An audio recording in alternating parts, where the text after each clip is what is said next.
welcome to the third lecture of our Airline Planning and Optimization course. In this lecture, we're going to look into the network and fleet development problems.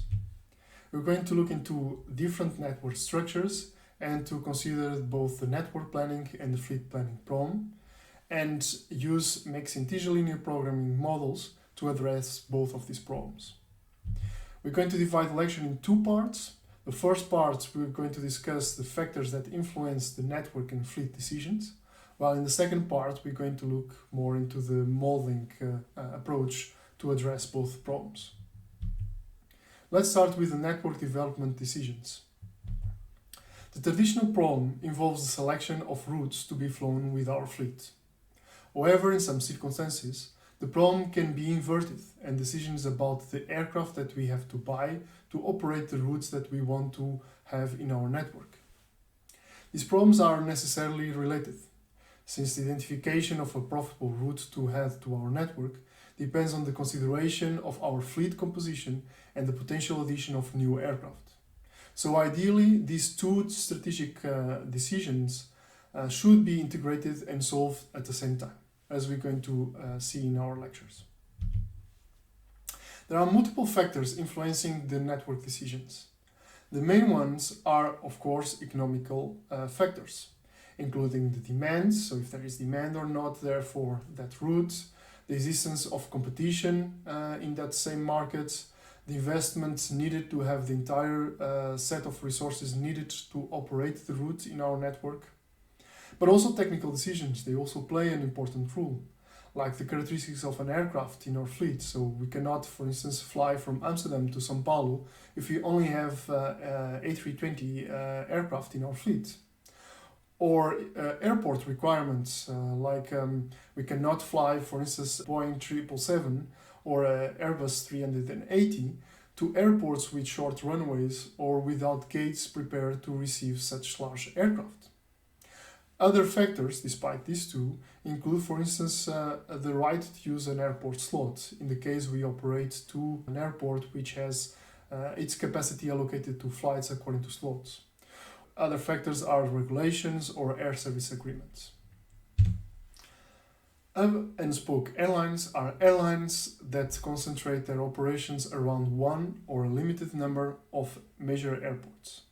They offer direct flights between these hub airports, these major airports, and a set of minor airports called spokes. But they usually do not operate flights directly between spokes. On the other hand, point-to-point airlines are airlines that offer direct flights between all or almost all airports in their network. With this in mind, can you have a look at these two figures in the slide and tell me which one, or if both, are hub and spoke networks? You may have the tendency to say that the map on your right is the one that is a hub and spoke network. You can see a single airport in the center and then a kind of a star effect of flights from that airport to many spokes. However, you may also know that this is the Stansted network for Ryanair. So the Stansted is the central airport or the base airport for all these flights. And we know that Ryanair operates point-to-point flights. So this is not our hub and spoke network.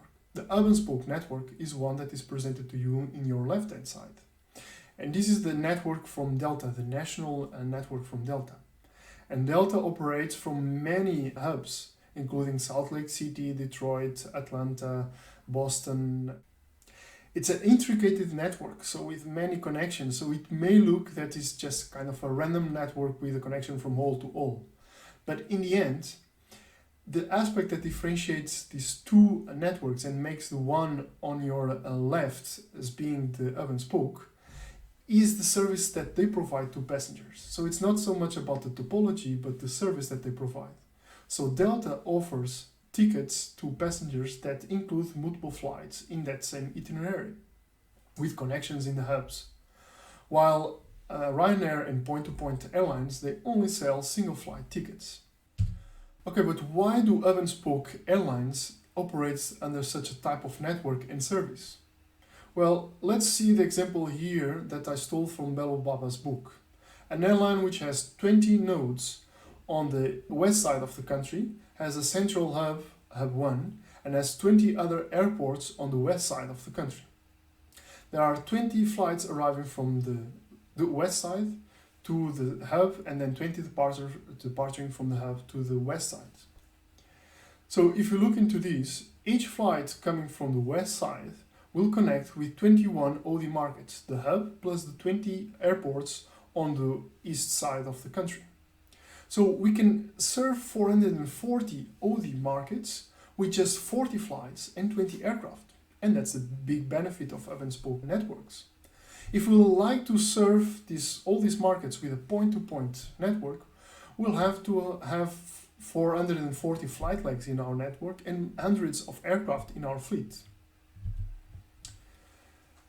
Well, one of the disadvantages, of course, of this hub-and-spoke operation is the time that passengers will eventually lose in connecting in the hub airports and the duration of the entire journey.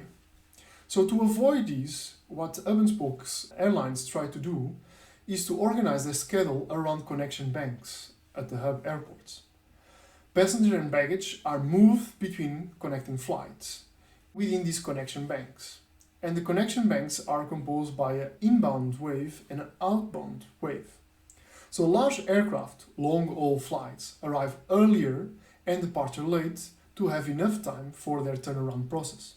The shorter haul aircraft need a shorter turnaround time so it can have a shorter rotation.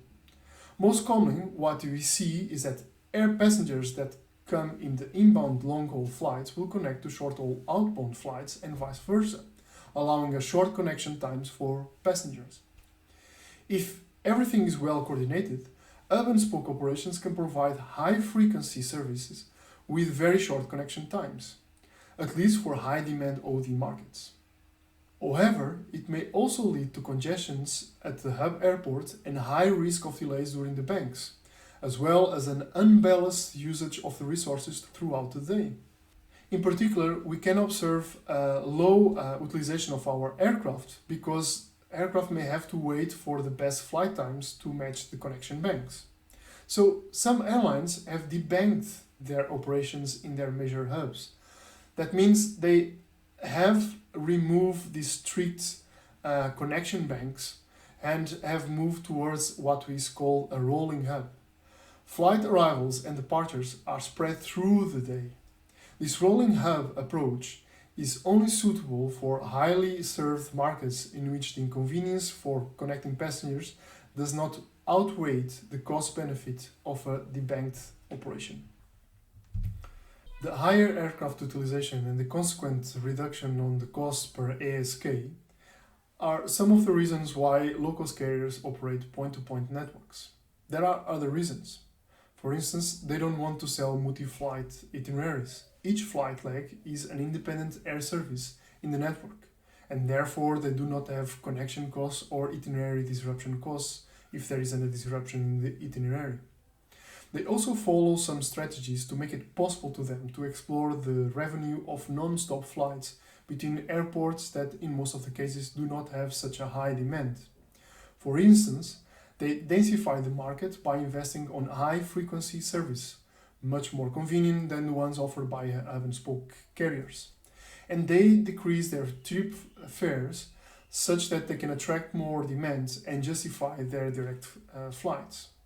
They also reduce airport services, such as having their turnaround time done at a remote stand or not requiring a gate with a passenger boarding bridge, which will make their operations slower and more expensive. In the next video, we're going to look at the characteristics that influence the decision regarding the fleet planning. I'll see you there.